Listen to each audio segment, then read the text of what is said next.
Welcome to T-Bone's Best of Roanoke show. Music, comedy, and conversation featuring HB. The Honey Badger. Honey Badger don't care. Now, on with the show.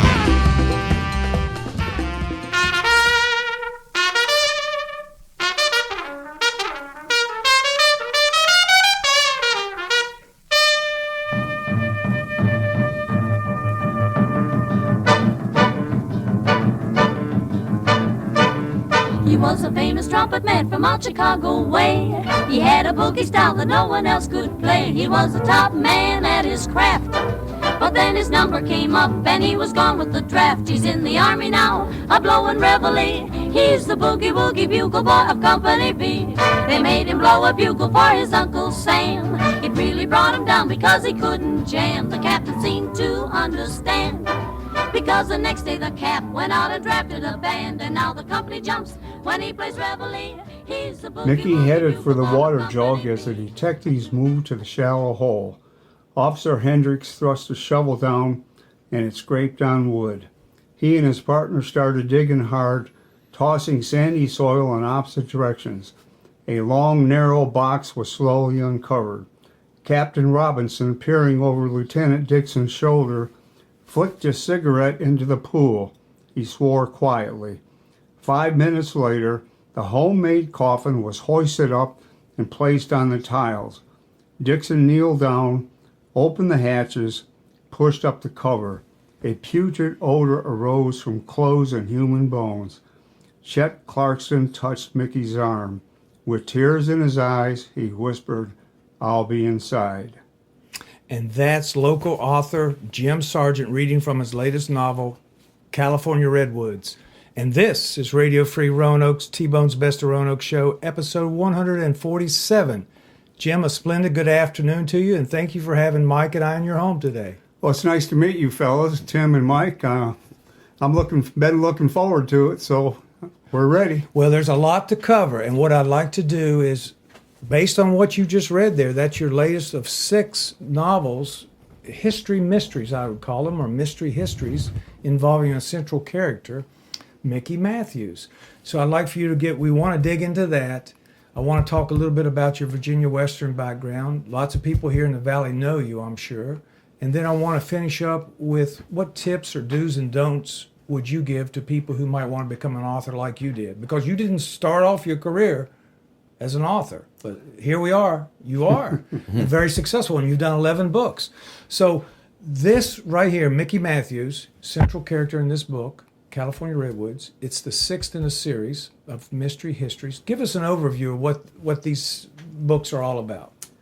Well, Mickey Matthews grew up in Flint, Michigan, which coincidentally I did. He graduated, he was a sports star in football, baseball, graduated from Michigan Normal College. Today that's called Eastern Michigan University, where he also starred in football and baseball. And he took up writing articles for journals because he was interested in sports. Well, then he evolved into writing novels. Wrote a couple, and he graduated in 1933. So by the end of the 30s, he had written a couple novels. His publisher sent him in 1941 to Hawaii because many people speculated there might be an attack on Pearl Harbor, the American naval base, an army base, by the Japanese. Sure enough, it happened. Mm-hmm.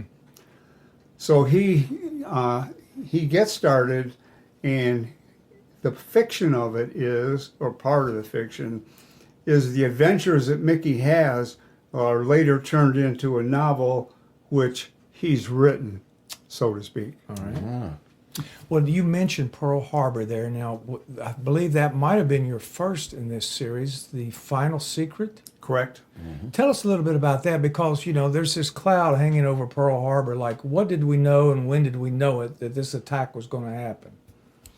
And you can tell, without giving away your ending in your book. Well, I've been a history. I was a history professor for just about 40 years, from starting in 1970, 5 years at Clemson, 2 years at Ball State, and I came to Virginia Western in 1977. In all the years of Virginia Western, I taught American history less and less after I became division chair in the middle of the 90s. But one of the favorite subjects that students had every year was we'd get around to World War II, when you get to Pearl Harbor, and it's like, how could this happen type thing? You know, why did it happen? What did people know? And that sort of thing. A friend of mine, Tony Travis, in a review of my book, Final Secret, on Amazon, said, in effect, it's like you're having fictional characters tell you the history of what actually happened at Pearl Harbor. So we're talking about historical fiction. Not every book is about some famous event like, you know, Pearl Harbor being attacked. But I started there because they tell you to write what you know. Well, it was, students always wanted to know that. I dug into it, so I turned it into a novel. And it is quite a good history of the events leading up to it, not the attack. I wasn't interested in the actual bombing and what went on that day, but the events leading up to it. And there was an actual Japanese spy named Ensign Yoshikawa that did all of the real uncovering for the Japanese. But and I rename him, he's a different character in the book, but he had a taxi driver that took him to the base at Pearl Harbor every day. That taxi driver also appears as a fictional character, only the difference is Mickey happens to know the taxi driver, so he finds out about the spy. Now, what he did every day was he went in and counted ships. This is almost too simple to be true, and students are still surprised by it. Monday, Tuesday, Wednesday, Thursday, Friday, he'd get out of work at the Japanese embassy, go down, sit on a small hill overlooking the harbor, and count American ships. But he didn't write it down, he memorized it all, never wrote anything down. Went home, wrote down the names of the ships that he had memorized, and lo and behold, the day when the most ships were in the harbor was Sunday, because the American military was on a 5.5-day week, so that every other day ships would be out. But on almost every Sunday, virtually every battleship, we only had 3 aircraft carriers, and I think we had possibly 10 battleships. I can think of 8 offhand, but they would be in. Well, then the obvious thing to do, and this was one of the 2-point message that he sent back via just a note that was given to a Japanese sailor. He sent back a note saying attack on Sunday. Because he knew that's when most of the ships were. Yeah.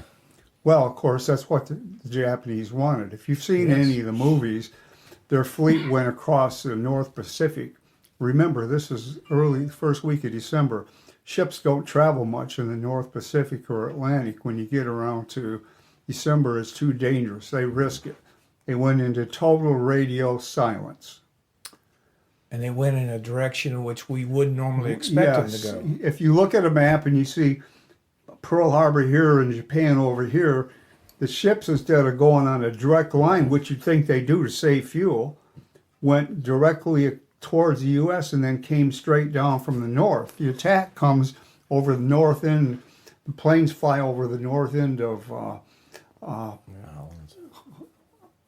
Oahu, and Pearl Harbor's on the south side of it. So they, you don't see them coming till the last minute. But anyhow, they're arriving before 8 in the morning, and even the skeleton crews weren't going on duty until 8. Is there any sense, Jim, that the U.S. had an idea that the Japanese might attack? Oh, yes. That's why Mickey was sent there. There's a couple of... Tora, in my opinion, is the best movie about Pearl Harbor. There are a couple of junior officers that figured it was going to happen. The big chiefs didn't believe it. The average guy didn't believe it. They didn't think the Japanese had what it took to put together that kind of secret attack, all the planning and everything. The whole problem was people looked at the Japanese with a biased view. They simply outsmarted us. And so, yes, it was suspected there was going to be an attack, but there wasn't any proof. And by the way, I don't know if I said this, all these ships that left Japan went into total radio silence. Ships don't need radio. Guys are they communicate by wigwagging flags, right? Mm-hmm. So, and that's exactly what they did. There isn't any conspiracy involved. I've heard people, I was a Roosevelt scholar for years. That's what I started out being in the 70s. I've got a dozen articles on Roosevelt and the New Deal, a couple on World War II. There simply is no conspiracy. No conspiracy in the sense that FDR was aware this was going to happen and he let it happen. And you've studied this and you don't see that. I absolutely do not believe it. All right, good to know. He loved the Navy. He loved the Navy. Yeah. All right, so The Final Secret was your first. I think you published that in 2017. Is that right? Mm-hmm. All right, so then what's next? Was that The Long Pursuit? Long Pursuit. What's the theme of that? Well, it takes place in Ypsilanti at Michigan Normal College, and there's the possibility of German Nazi espionage because there was a bomber plant. Willow Run is right next door to Ypsilanti, and there was the largest bomber plant we had building the B-24s, I believe it is, kind with a tail end, the double tail on it. In any event, so that's part of the novel. There's a murder at the bomber factory, and Mickey and Frank get involved, and to repay them, in effect, the German and the two Germans that are behind the spying kidnap his fiancée, Patty, and her roommate. And the Long Pursuit is where they chase them all from Ypsilanti up to Flint, up in the Thumb area, and finally to the waterfront in Sarnia, Ontario. It's Mickey, Frank Tuttle, and my wife's favorite character, Tommy Jefferson, who was an African-American handyman and driver for the president of the college. One thing that's unique about Mickey is in every book, he gets to know and is friends with all kinds of people. In Japan, 2 or 3 of his friends became Nisi, which is second generation Japanese. They weren't born in Japan, but their parents were born in Japan and they were born in America. Okay. In this case, Hawaii. Well, if you know much about World War II, you know the average American didn't want hardly anything to do with Japanese, were they on the West Coast or anywhere else. Well, in this one, Tommy Jefferson seems like an unlikely guy, but he's real. I brought him back in later books because my wife thought he was one of the best characters I created, next to Mickey and Frank and their wives and so on. But that's what happens. That's the Long Pursuit. So in the Long Pursuit, Mickey has a co-partner in a sense. It's Frank Tuttle. Yes. And then the wives become part of the ongoing saga. Is that fair? Well, to they say? aren't married yet, but Mickey's fiancée is one of the 2 girls that gets kidnapped. Okay. And then there's Mr. Jefferson. Now, does he show up in future series? Yeah, he books? doesn't show up in every one, but he shows up. He will show up again. Okay, so after Long Pursuit, the second in the series of Mickey Matthews, what's next? Then I have one called Shadow of the Hawk, which is set in the Upper Peninsula. Mickey and Frank get married in the summer of 1944. Mickey's girlfriend is Patty Gilbert, his fiancée, and Frank's is Norma Jean. And she looks a little bit like a blonde actress in the 50s, is pretty well known, whose actual name was Norma Jean. I'll bet you know who I'm talking about. Miss Marilyn. Yeah, Marilyn that's Monroe. Yeah. Only in this one she's around 40 instead of whatever she was then. But anyhow, that's Frank's fiancée. They get married, but they get called away because the President of the United States contacts them through an FBI agent. FDR's fictional cousin and Thomas Dewey's fictional nephew get kidnapped in Mackinac City, which is just below the Straits of Mackinac between Michigan's upper and lower peninsula.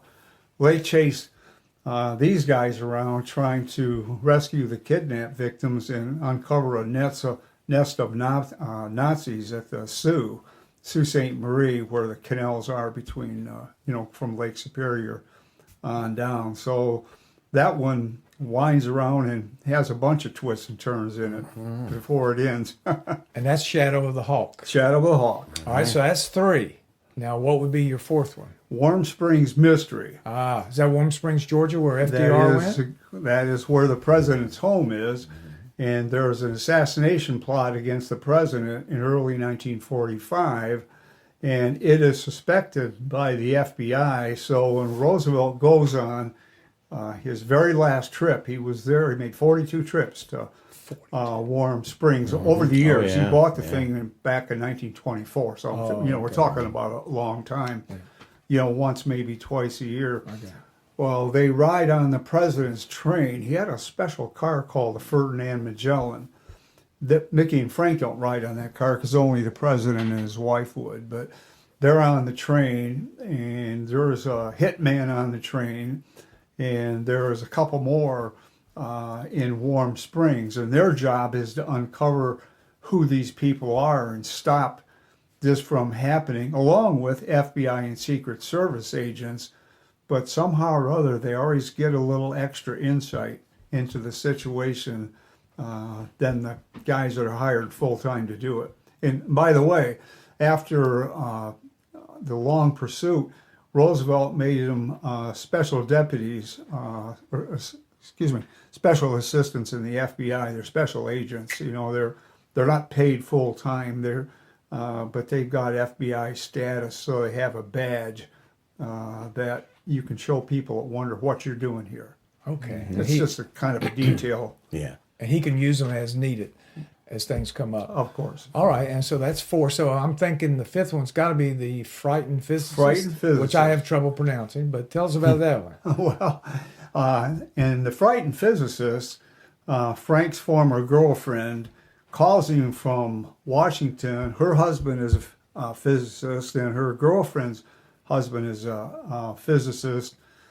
And it seems like they've disappeared. They worked on the atomic project in Los Alamos, and the FBI has contacted them looking for them. They're saying they've stolen atomic secrets.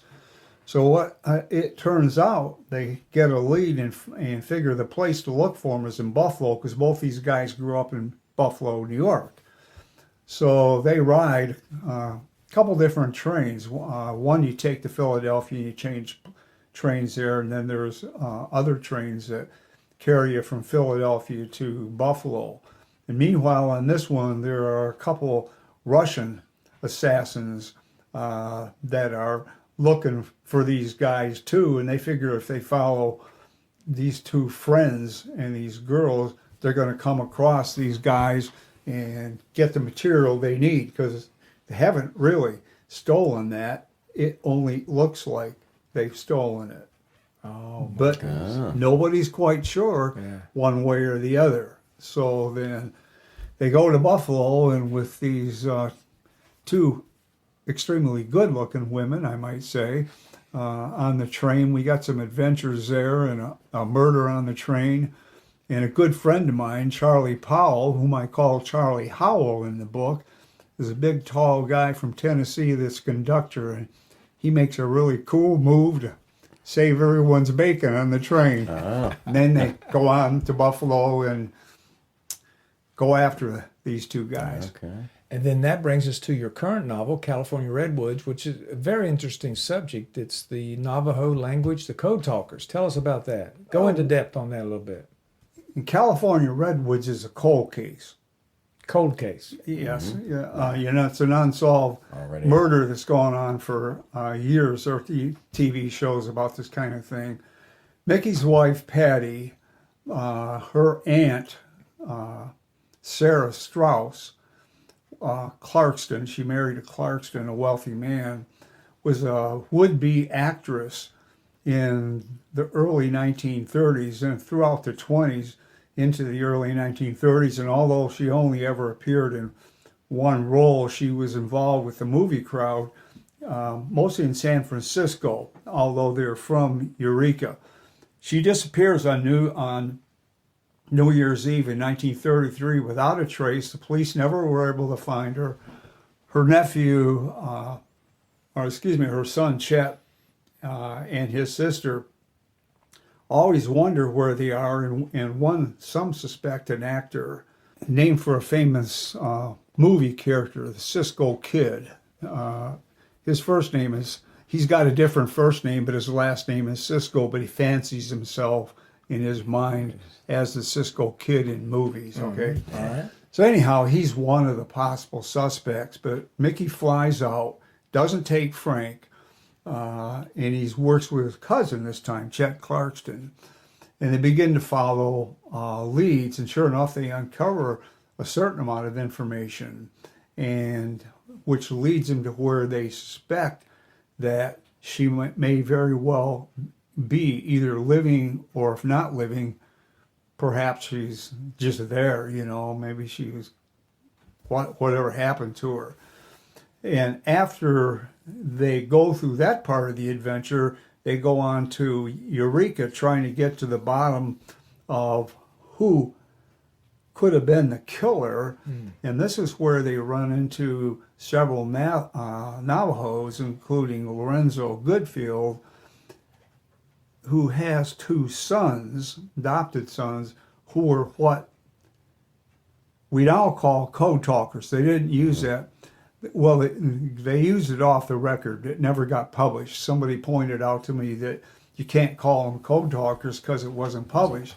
But that's what the other guys called these guys. They were Navajos who communicated in their native tongue, and it wasn't even a code. It was just the Japanese had no idea. They're trying to make English out of Navajo.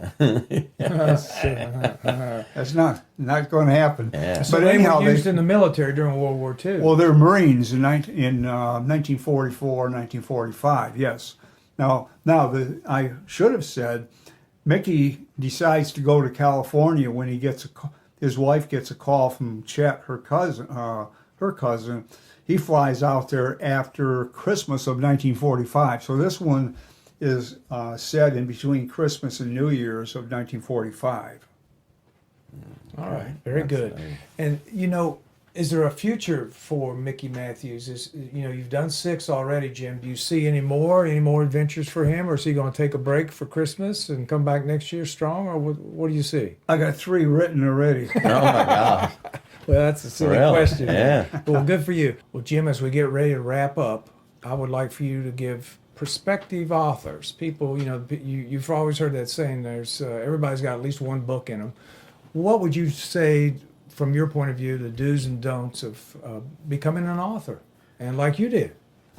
What works and what didn't work? In my case, what you have to remember is that I had written a number of articles. I probably interviewed more than 200 former professional athletes, mostly baseball, a lot of football, some basketball, few hockey, so that you polish your writing skills by writing, and you find a topic that you're interested in and send it off to a prospective magazine or a journal or whatever it is. What you have to do is find a topic that you like.